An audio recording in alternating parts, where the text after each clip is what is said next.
अब अपना new topic आता है लेवल्स ऑफ मैनेजमेंट। तो management is divided in 3 levels, top level, mid level and bottom level. Top level जो है उसको अपन मैनेजमेंट का ब्रेन बोल सकते हैं। जितना भी थिंकिंग प्रोसेस होता है, डिसीजन टेकिंग प्रोसेस होता है, वो सब प्रोसेस टॉप लेवल में लिया जाता है। मैनेजमेंट के टॉप लेवल में board of directors, general manager, managing director, सब टॉप एग्जीक्यूटिव ऑफिसर्स इंक्लूड होते हैं, और जो भी मैनेजमेंट के इन्वेस्टर्स होते हैं, ट्रस्टीज होते हैं, वो सब टॉप लेवल में इंक्लूड होते हैं। टॉप लेवल का फिजिकल वर्क कुछ भी नहीं होता है, टॉप लेवल खाली डिसीजन प्रोसेस करता है, डिसीजन लेता है, ऑर्डर देता है। अब आता है मिड लेवल। मिड लेवल क्या करता है, टॉप लेवल के पास से इंस्ट्रक्शंस और ऑर्डर्स लेता है और उन ऑर्डर और इंस्ट्रक्शंस को वो फॉलो अप करता है, आगे पास ऑन करता है बॉटम लेवल पे। मिड लेवल को अपन बोल सकते हैं इट इज़ अ ब्रिज या it is a link between top level and bottom level. अब मिड लेवल में जितने भी डिपार्टमेंटल हेड्स होते हैं, purchase department, sale department, finance department, production department, इन सारे अलग अलग डिपार्टमेंट्स के जो भी हेड होते हैं, HODs होते हैं, वो सब मिड लेवल में इंक्लूड होते हैं। तो मिड लेवल का काम क्या होता है कि टॉप लेवल के पास से ऑर्डर और इंस्ट्रक्शन लेना और उसमें से जो खुद के काम का ऑर्डर है वो अपने पास रखना, बाकी के ऑर्डर्स को बॉटम लेवल पे पास ऑन करना। और साथ साथ में अगर बॉटम लेवल को किसी तरीके की कोई प्रॉब्लम है, कोई कंफ्यूजन है ऑर्डर से रिलेटेड, या उनकी कोई भी प्रॉब्लम है, तो उस डिफिकल्टीज को और प्रॉब्लम्स को अगर खुद सॉल्व कर सकता है तो वो खुद सॉल्व करता है, अदरवाइज वो टॉप लेवल पे पास ऑन करता है। इसलिए अपन बोल सकते हैं कि mid level is a link between top level and bottom level. अब आता है बॉटम लेवल। बॉटम लेवल जो होता है इसको अपन ऑपरेशनल लेवल बोल सकते हैं, प्रोडक्शन लेवल बोल सकते हैं, क्योंकि बॉटम लेवल पे सबसे ज़्यादा फिजिकल वर्क होता है। बॉटम लेवल में वर्कर्स, जॉबर्स और फॉरमैन इंक्लूड होते हैं। वर्कर्स बॉटम लेवल पे काम करते हैं, जो ऑर्डर और इंस्ट्रक्शन उनको टॉप लेवल से और मिड लेवल से मिलते हैं, उन इंस्ट्रक्शन और ऑर्डर्स को वो लोग फॉलो करते हैं, उसको प्रैक्टिकली इम्प्लीमेंट करते हैं। प्रोडक्शन प्रोसेस, मैन्युफैक्चरिंग प्रोसेस जो है बॉटम लेवल पे होता है, इसीलिए बॉटम लेवल को प्रोडक्शन लेवल या ऑपरेशन। अब अपना नेक्स्ट टॉपिक आता है इंपॉर्टेंस ऑफ मैनेजमेंट या एडवांटेजेस ऑफ मैनेजमेंट। अब इसका इंपॉर्टेंस क्या क्या है, तो सबसे फर्स्ट इंपॉर्टेंस आता है नेसेसरी इन एवरी फील्ड। अपन ने कैरेक्टरिस्टिक ऑफ मैनेजमेंट में देखा था कि यूनिवर्सल का मतलब भी वही था कि हर जगह पे हमको मैनेजमेंट की जरूरत है, और इंपॉर्टेंस भी इसका यही है, फायदा भी यही है कि चाहे रिलीजियस हो, सोशल हो, पॉलिटिकल हो, स्पोर्ट्स हो, एजुकेशनल हो, in each and every field we require management. फिर सेकंड इंपॉर्टेंस आता है ऑप्टिमम यूटिलाइजेशन ऑफ रिसोर्सेज। तो मैनेजमेंट के अंदर हमको कोई भी बिजनेस है उसके लिए हमको कौन कौन से रिसोर्सेज की ज़रूरत पड़ती है, land, labour, capital, machineries, man, material, तो इन सब रिसोर्सेज को एक मैनेजर अच्छी तरह से कोऑर्डिनेट करता है और इनका मैक्सिमम यूज़ करता है। ऑप्टिमम यूटिलाइजेशन का मतलब उसको मैक्सिमम यूज़ करना, मैक्सिमम के साथ साथ ये ध्यान रखना कि उसका वेस्टेज ना हो, जिस पर्पस के लिए हम उसको लेके आए हैं उसी पर्पस के लिए हमको उसको यूज करना है, इसको अपन बोलते हैं ऑप्टिमम यूटिलाइजेशन। थर्ड आता है अकम्प्लिशमेंट ऑफ ऑब्जेक्टिव। अकम्प्लिशमेंट का मतलब होता है अचीवमेंट। मैनेजमेंट क्या है, हम जो भी गोल डिसाइड करते हैं या जो भी टारगेट डिसाइड करते हैं, उस टारगेट को अचीव करने के लिए हम जो एफर्ट्स पुट कर रहे हैं उसको अपन बोलते हैं मैनेजमेंट। तो ये मैनेजमेंट का एक इंपॉर्टेंस है कि गोल अचीव करने के लिए मैनेजमेंट हेल्पफुल है। Then next point, for success of business. तो सक्सेस और failure of business is depends on management. अगर स्किलफुल मैनेजर है तो उसकी वजह से हमारा बिजनेस सक्सेस होगा, लेकिन अगर मैनेजमेंट की स्किल या एक्सपीरियंस में कोई कमी है तो मैनेजर रॉन्ग डिसीजंस लेगा और बिजनेस हमारा सक्सेस नहीं हो पाएगा। Then next point, job opportunities. Management की वजह से ज़्यादा बिजनेस का ग्रोथ होता है, नए नए बिजनेस एस्टैब्लिश होते हैं और उस वजह से लोगों को जॉब अपॉर्चुनिटीज मिलती है।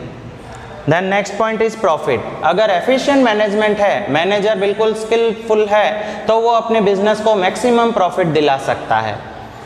Next point is social benefit. अपन ने देखा कि जैसे मैनेजमेंट की वजह से जॉब अपॉर्चुनिटीज इंक्रीज होते हैं, तो जितने ज़्यादा जॉब अपॉर्चुनिटीज इंक्रीज होंगे लोगों की अर्निंग बढ़ेगी, और पब्लिक की अर्निंग बढ़ेगी तो धीरे धीरे सोशल डेवलपमेंट भी होगा। तो सोशल बेनिफिट के लिए भी मैनेजमेंट हेल्पफुल है।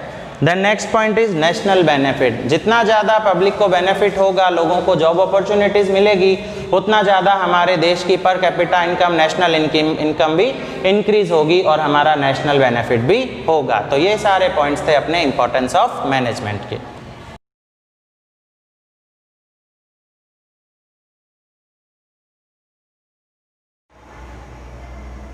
Now we are going to discuss our last topic of this chapter. It is functional areas of management. तो मैनेजमेंट का अभी तक अपन ने देखा था कि management is an art of getting work done by others. अब इस मैनेजमेंट के अलग अलग ब्रांचेज हैं, अलग अलग इसके टाइप्स हैं, अपन उसको फंक्शनल एरियाज बोल सकते हैं। तो इसमें सबसे पहले आता है मार्केटिंग मैनेजमेंट। मार्केटिंग मैनेजमेंट जैसे कि इसका वर्ड है, ये it is related with market. अब मार्केट में कौन लोग होते हैं? मार्केट में एक बायर होता है और एक सेलर होता है। बायर गुड्स परचेस करता है, सेलर गुड्स सेल करता है। अब सेलर के लिए जो भी गुड्स उसको मार्केट में सेल करना है वो सब गुड्स उसके पास पहुंचता है इंडस्ट्रीज से जहां पे वो मैन्युफैक्चर होता है। तो मैन्युफैक्चरिंग से लेके मतलब रॉ मटेरियल से लेके फिनिश गुड्स कन्वर्ट होने तक और फिनिश गुड्स कन्वर्ट होने के बाद कस्टमर की नीड सेटिस्फाई होने तक का जितना भी लंबा प्रोसेस है ये पूरा प्रोसेस कहलाता है मार्केटिंग मैनेजमेंट। मार्केटिंग का खाली ये मीनिंग नहीं है कि एक पर्सन ने सेल किया और दूसरे पर्सन ने उसको परचेस किया। It is not limited but it has a wider sense कि रॉ मटेरियल कौन सी क्वालिटी का है, ऐसी क्वालिटी होनी चाहिए जिससे कंज्यूमर की नीड सेटिस्फाई करने वाला फिनिश प्रोडक्ट बन सके। अगर रॉ मटेरियल की क्वालिटी ही अच्छी नहीं होगी तो उससे जो फिनिश प्रोडक्ट बनेगा वो कभी भी कस्टमर की नीड को सेटिस्फाई नहीं कर पाएगा, तो उसको हम सक्सेसफुल मार्केटिंग मैनेजमेंट नहीं बोल सकते हैं। तो मार्केटिंग मैनेजमेंट जो है सबसे मेन फोकस करता है कंज्यूमर नीड सेटिस्फेक्शन के ऊपर। मार्केट का जो किंग होता है वो कस्टमर होता है और कस्टमर जब तक प्रोडक्ट के साथ सेटिस्फाइड नहीं है तब तक प्रोड्यूसर हो, इंडस्ट्रियलिस्ट हो, कोई छोटा बिजनेस हो, कोई बड़ा बिजनेस हो, कोई सा भी बिजनेस सक्सेस नहीं हो सकता। तो मैनेजमेंट का एक बहुत इंपॉर्टेंट टाइप है, इंपॉर्टेंट फंक्शनल एरिया है मार्केटिंग मैनेजमेंट। अब इसके बाद अपना सेकंड फंक्शनल एरिया आता है ह्यूमन रिसोर्स मैनेजमेंट। अपन ने मैनेजमेंट के कैरेक्टरिस्टिक में देखा था कि इसका एक कैरेक्टरिस्टिक है, it is a human process. Human process क्यों है? क्योंकि it is a group activity और ग्रुप किसका होता है? Group of person. तो पर्सन कौन होते हैं? ह्यूमन एलिमेंट्स होते हैं। तो मैनेजमेंट के अंदर जितना भी काम होता है, चाहे वो छोटे से छोटा वर्कर हो या बड़े से बड़ा मैनेजर हो, वो सब कौन होते हैं? ह्यूमन बीइंग होते हैं। इसीलिए मार्केटिंग मैनेजमेंट क्या है? ह्यूमन रिसोर्स है। ह्यूमन रिसोर्स कैसे है कि मैनेजमेंट है तो मैनेजमेंट जो भी मेंबर्स होंगे उसके अंदर, उन मेंबर्स को भी उसके अंदर इन्वॉल्व होने के लिए अपने प्रोफेशनल स्किल्स और ट्रेनिंग्स लेने पड़ेंगे। उसके अंदर हमको एम्प्लॉयज़ की ज़रूरत है तो उसको भी हम रिक्रूट करेंगे।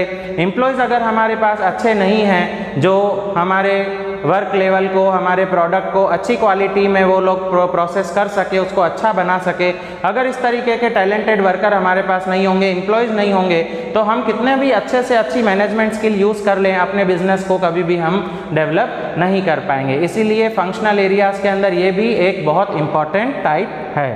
देन थर्ड आता है फाइनेंशियल मैनेजमेंट। फाइनेंशियल मैनेजमेंट के अंदर अपन ये देखते हैं कि कोई भी बिजनेस है, उस बिजनेस का जैसे ह्यूमन बॉडी में ब्लड होता है, ब्लड का इंपॉर्टेंस होता है हमारी बॉडी के लिए, उसी तरह बिजनेस के लिए फाइनेंस का इंपॉर्टेंस होता है। बिजनेस की छोटी से छोटी एक्टिविटी हो या बड़ी से बड़ी एक्टिविटी हो, बिजनेस शुरू करना है, कैपिटल चाहिए, हमने वर्कर्स रखे हैं, उनको सैलरी पे करनी है, इलेक्ट्रिसिटी का बिल पे करना है, अलग अलग एक्सपेंसेस हमको पे करने हैं, तो हर एक चीज़ के लिए बिजनेस में हमको किसकी ज़रूरत होती है? फाइनेंस की ज़रूरत होती है, पैसे की ज़रूरत होती है। तो तीन चीज़ें इसके अंदर हमको सबसे ज़्यादा ध्यान में रखनी है। सबसे पहले acquiring finance, then utilisation of finance and third आता है एलोकेशन ऑफ फंड। तो एक्वायरिंग फाइनेंस में क्या होता है कि हम फाइनेंस कलेक्ट करते हैं। मार्केट में बहुत सारे सोर्स अवेलेबल होते हैं हमारे पास जहाँ से हमको लोन मिलता है, हमारे रिलेटिव्स होते हैं, फ्रेंड्स होते हैं, बैंक होते हैं जो हमको लोन देते हैं, फाइनेंशियल एजेंसीज होते हैं। हमको ऐसे जगह से फाइनेंस कलेक्ट करना चाहिए जहाँ पे हमको मिनिमम से मिनिमम रेट ऑफ इंटरेस्ट हो और easy to easy process of instalment हो, तो हमारे बिजनेस के लिए फाइनेंस कलेक्ट करना इजी होता है। सेकंड आता है यूटिलाइजेशन ऑफ फाइनेंस। जो पैसा हम कहीं से कलेक्ट करके लाए हैं उसको यूज़ करने के लिए हमारे पास बहुत सारे अलग अलग मेथड होते हैं, पर हमको ऐसा मेथड चूज़ करना है, सेलेक्ट करना है कि जिससे हमको मैक्सिमम से मैक्सिमम प्रॉफिट मिल सके। और थर्ड आता है एलोकेशन ऑफ फाइनेंस। एलोकेशन में क्या होता है कि बिजनेस में कोई भी इंडस्ट्री है उसमें अलग अलग डिपार्टमेंट होते हैं, हर एक डिपार्टमेंट को पैसों की ज़रूरत होती है, पर ज़रूरी नहीं है कि हर एक डिपार्टमेंट को इक्वल ज़रूरत हो। किसी डिपार्टमेंट को ज़्यादा फंड चाहिए, किसी डिपार्टमेंट को कम फाइनेंस की ज़रूरत होती है। तो ये डिपेंड करता है हर एक डिपार्टमेंट के बजट के अकॉर्डिंग। तो जिस डिपार्टमेंट का जैसा बजट होता है उस डिपार्टमेंट को उस तरीके से फाइनेंस एलोकेट किया जाता है। तो ये 3 major important things are included in the financial management, that acquiring finance, utilisation of finance and allocation of finance. Now the last functional area of management, that is production management. Production management बहुत important है। क्यों है?